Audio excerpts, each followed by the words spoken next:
Good morning po sa ating lahat. So ako po si Jervin and mag-update lang po ako sa kakatapos lang pong Super Typhoon Pipito.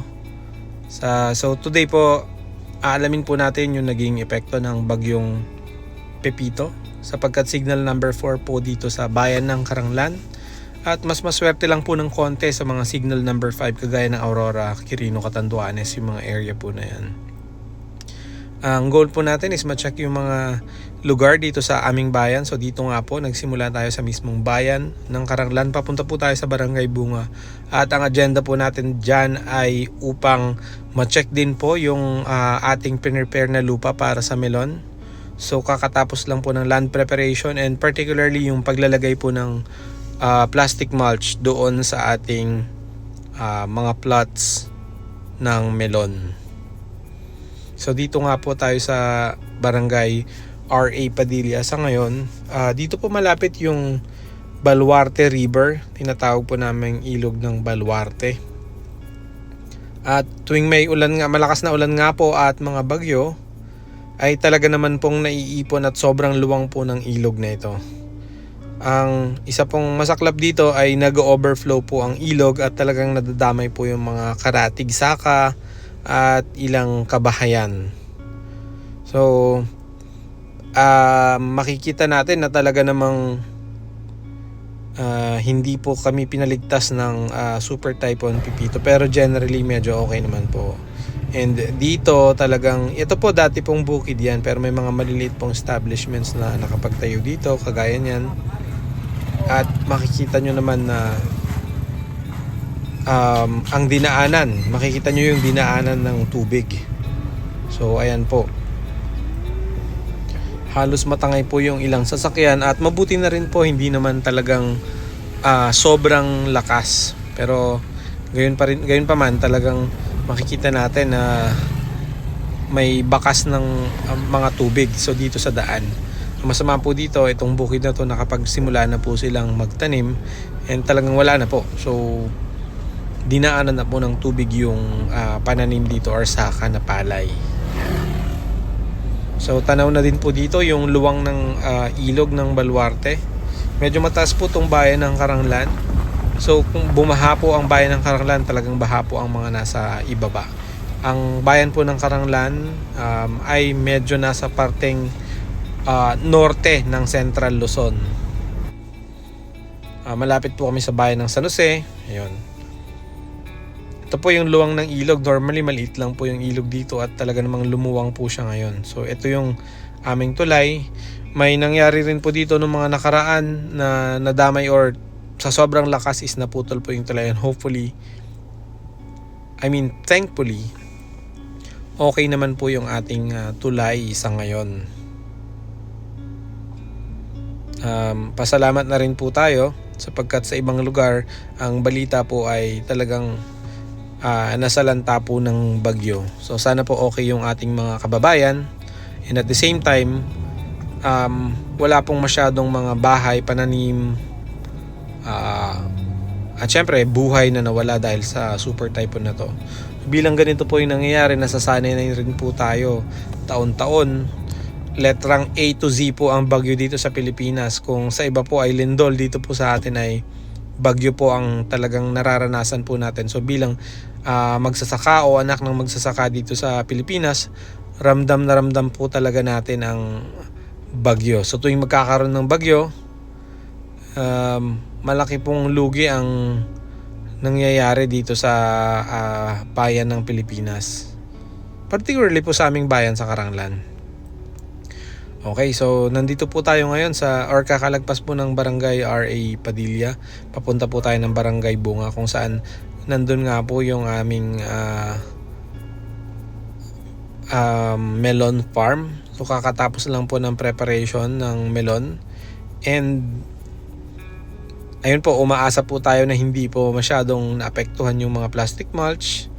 Ang balita ko po sa mga kasamahan naming nagtatanim ng melon ay nalipad po yung ibang plastic at medyo nasama po yung ibang pananim kasi po nauna silang nagtanim and medyo malaki na po, mga ilang linggo na po yung kanilang mga pananim. So sa araw po na to ay plano pa lang po namin na ipunla yung about 13 to 14,000 na buto ng sweet, brilliant at watermelon. So hopefully maging maayos naman po. Abutin po ito ng 10 to 15 days bago po tayo magtanim. So meron po kaming at least kalahating buwan upang i-prepare uli yung lupa.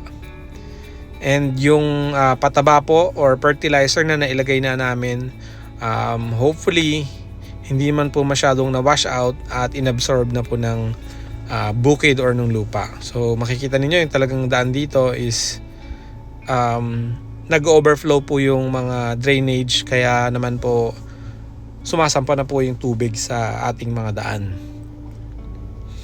Ito na po, parte na po ito ng barangay Bunga. At mapapansin nyo po yung ibang crop po dito, talagang dumapa po ang palay. So humiga po sila dahil sa lakas ng hangin at medyo mababa po yung hangin, yung bagyong Pipito. Kaya naman po talagang apektado po yung mga farmers. So ang mga farmer po natin, kapag nalugi po sa isang sakahan, medyo mahirap po makabangon. Hindi po lahat ay sarili po yung pamuhunan. Ang iba po sa atin ay talagang ipinangungutang lamang po ang puhunan. Kaya naman po sa isang cropping, nananalangin or umaasa na lang po yung mga farmer natin na hindi sasalantain ng bagyo. So dito sa lugar namin, isa po to sa isang maswerte na hindi naman po masyadong dinadaanan kumpara po sa ibang lugar. Pero kung dinaanan naman po kagaya ngayon, signal number 4 naman po agad ang at super typhoon po ang dumaan po dito sa aming lugar dito po sa bayan ng Karanglan. So ang bayan po ng Karanglan at Muñoz, kung saan similar po na pagsasaka ang pangunahing pinagmumulan ng kabuhayan ng mga tao, ay nasa signal number 4 po. Ayun, so maswerte pa rin po at hindi signal number 5 kagaya sa Quirino, Catanduanes at sa Aurora, Baler po. Yan pong mga lugar na yan ay talaga pong sinalanta po ng bagyo ng matindi. So isang video nga po na nakita ko, talaga namang nabubunot po ang puno ng mangga at mga poste ng kuryente sa lakas po ng hangin. So imagine niyo po ang gustiness or pabugso-bugsong 300 plus kilometers per hour. Sobrang lakas po ng hangin na yon. So sa 100 lamang po is talagang, kung bubuksan mo ang bintana ng sasakyan, is talagang sobrang lakas po. Okay, so malapit na po tayo sa aming barangay. Isa po sa problema dito ay yung pag-overflow nga po ng tubig sa drainage, kagaya po nito. Medyo hanggang tuhod po yung initial na tubig dito, sapagkat alangan po ang design ng daan. Mas mababa po siya kaysa sa ating mga drainage system, kaya naman po halos kalahati na po ng gulong natin ang nalulubog. So ito po yung dinadaanan ng mga kababayan natin dito sa Karanglan papunta sa aming barangay, Barangay Bunga. At ayun na nga po, so siguro po sa mga saka or sa mga pananim na palay dito, maswerte po yung iba kasi tapos na pong mag-ani. Yung mga nahuli po at siguro mga less than a month mag-aani na rin, yun po yung medyo minalas-malas pagdating sa bagyong ito. So hindi po maganda yung naging timing at inabot pa po ng sunod-sunod na bagyo. Kung susumahin nyo po sa less than 2 weeks, halos 4 na pong bagyo ang sumalanta at halos tumatama po lahat dito sa parteng Luzon, Visayas. At ito po yung mga bagay na hindi natin may iwasan. Talagang act of nature, ika nga po. Kung sa ibang lugar ay lindol, dito po sa Pilipinas taon-taon po na ganito ang cycle na pinagdaraanan ng mga kababayan natin. So baha, sirang pananim, at mga nawawalang buhay dahil po dito. So ingat-ingat po tayo mga kababayan, and hopefully ayaw naman nating sabihin na sanay na tayo, pero panalangin lang din po yung magagawa natin, at syempre mas mahagang preparasyon para sa mga paparating na bagyo. Ito po yung isang halimbawa ng sinasabi kong crop or palay crop po na talagang sinalanta. Sa baba po ng hangin, talagang pinadapa po niya ang ating mga kapalayan. Ang mangyayari po dito, medyo masasaktan na po yung crop. Hindi na po magtutuloy yung ibang bunga, imbis na masagana po yung maibubunga niya at ang iba po ay mahuhulog na sapagkat nakadapa na po yung palay. So sa bigat, ganyan na po yung mangyayari. Medyo malapit na po tayo sa aming lugar kung saan makikita po natin yung sinasabi ko nga pong 1 hectare na tatamnan na ng melon.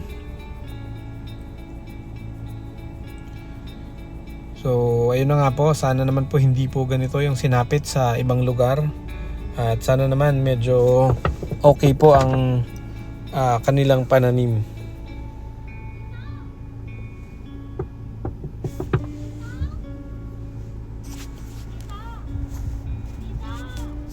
So ayun na nga po, at may isang bata pong nangungulit dito, but hopefully mapakita ko na nga po sa inyo yung aming lugar. Dito po yung isang sinasabi ko pong nagtanim ng melon kung saan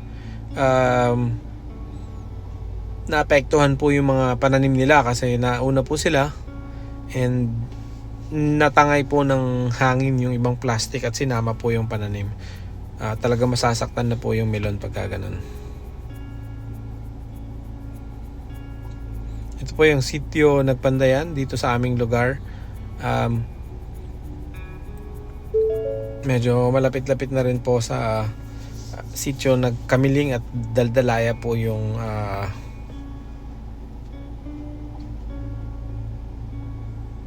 melon. So ayan, ang mga tao talaga nagpre-prepare. Mapapansin nyo po hindi naman po masyadong maraming natumbang puno dito sa aming barangay. Malakas po ang hangin pero piling-piling lugar po yung mga tinamaan. So yung iba po talagang binaha. Ang problema lang naman po kasi halos lahat naman kahit po sa Metro Manila ay bumaba sa dami po ng binubuhos na tubig ng bagyo. Hindi po natin may iwasan yun. Siguro ang magagawa na lang po ng mga tao ay mga proyekto ng gobyerno para sa magandang drainage at syempre yung pagpuputol po ng puno, sana po ay maiwasan na rin ng mga tao.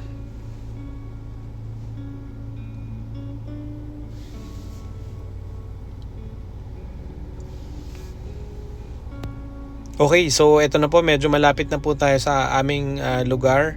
Nasa Sitio Kamiling na po at makikita na po natin yung tinamnan po namin. Nilagyan po ng plot at ito na nga po siya. So for the first time makikita po natin may mga nalihis pong plastic mulch and talagang nag-ipon po yung tubig. Pagkatapos naman po ng mga siguro ilang araw ay lulubog po yung tubig na yan at pwede naman po nating isaayos yung mga plastic. Ang masama lang po ay talagang totally nilipad. Yan po kasi may mga clippings na po or mga nakalagay na pong pasok sa mga plastic para hindi po matanggal. Pero kitang-kita pa rin po natin na marami po ang tubig na nakapasok sa bukid. Pero sa tulong naman po ng ating mga kasamang farmers dito, mabilis lang po maisasaayos yan and hopefully totoo naman po na wala pang parating na mga bagyo sa mga susunod na araw. Yan. And i-share ko na lang din po sa inyo yung mga susunod na update siguro. So ngayon po pupunla po kami sa November 18. And then sa susunod po after 10 to 15 days ay magtatanim po kami ng melon. So yun po ang aming gagawin. Maipakita ko lang din po yung ilang epekto ng bagyo dito sa amin. So kitang-kita nyo naman po, tumumba po yung ilang puno dito sa amin. So yan, himbabao. And then may ibang puno po na natumba sa bukid, kamatsile, papaya. Ganyan po yung nangyari. So anyway, maraming salamat po sa sumuporta sa mga nakaraang videos ko. Kung sa mga susunod na update, antayin nyo na lang po. And kung interesado po kayo sa pagmemelon, naway ma-inspire namin kayo. Masasabi ko po, pangalawang beses pa lang po namin ito. And hopefully, maging okay naman po. Kung ano po yung matututunan namin, is i-share ko rin po sa inyo. So kung ano-ano po yung video ko. And again, ako po si Jerwin. And maraming salamat po. Subscribe. Thank you.